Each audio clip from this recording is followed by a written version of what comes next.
Do you know what I dislike most in the whole world? The wasting of time. Mine specifically. I figured this out today. As soon as I realised Mr. King was making us draw dens for the rest of the afternoon. Dens and shelters? Sir, please. It wasn't that it was a bad activity. It was fun, educational and practical. Everything I enjoy. It just wasn't a 2-hour thing. It's a 5-minute filler at best. Listen, I like Mr. King. Really, I do. I pride myself on seeing the very best in everyone. But I have to admit, this made me wonder about him. He's been here at Larch Hill Primary forever, even in the dark days before the internet. He taught my mum too, and well, she's getting kind of old. I reckon Mr. King's over his job. He must be. Wouldn't you be? Imagine sitting at the same coffee-stained desk, staring at the same dusty screen, setting the same simple tasks for most of your samey life. Sad. It could never, will never be me.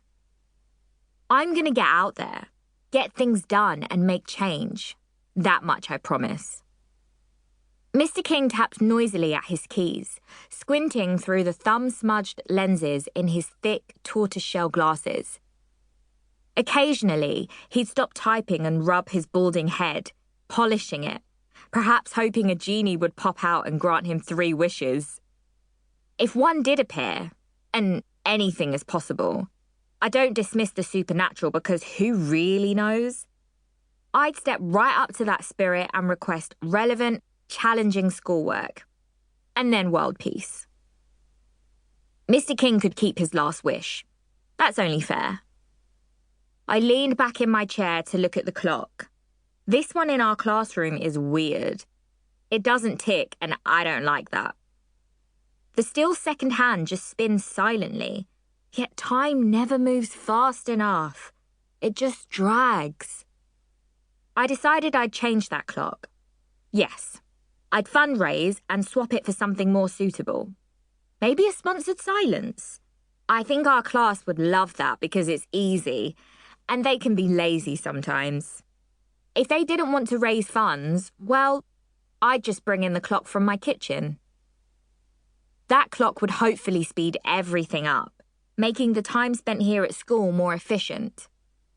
Imagine if Year 6 could be done and dusted in 3 months, instead of taking a whole school year. How brilliant would that be? I'd have time for better, more important things, my other projects and plans, and I'd get to university way ahead of schedule. Just last week, I ranked my top 10 choices and ordered their prospectuses. That's their booklets, basically. 4 have arrived in the post already. I could have been looking through them on this wasted Wednesday afternoon, considering subjects to study, ranking all the famous, important people who attended, making up my mind.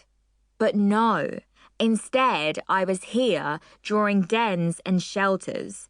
Mr. King, really? It was 3:15 now, according to the annoying clock, so a full 5 minutes to go. The afternoon was over and absolutely nothing remarkable had been achieved.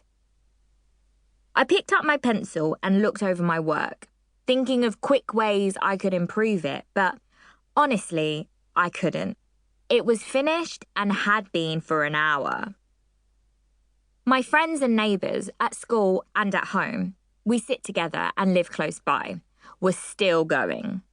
Wesley, my oldest friend, had pushed his bottle green sleeves up over his brown elbows. They poked left and right as he slid and shifted his piece of paper over the desk to colour his design, making sure the shading and shadows were just right. This task was very Wesley. He's great at art and designing things, talents he gets from his mum, Ella. Ella's always creating and making interesting things for people in our close to look at and play with. She's been having a bit of a break recently, though, because she hasn't been feeling too well. Plus, It's November now, so it's getting too cold to be outside all the time.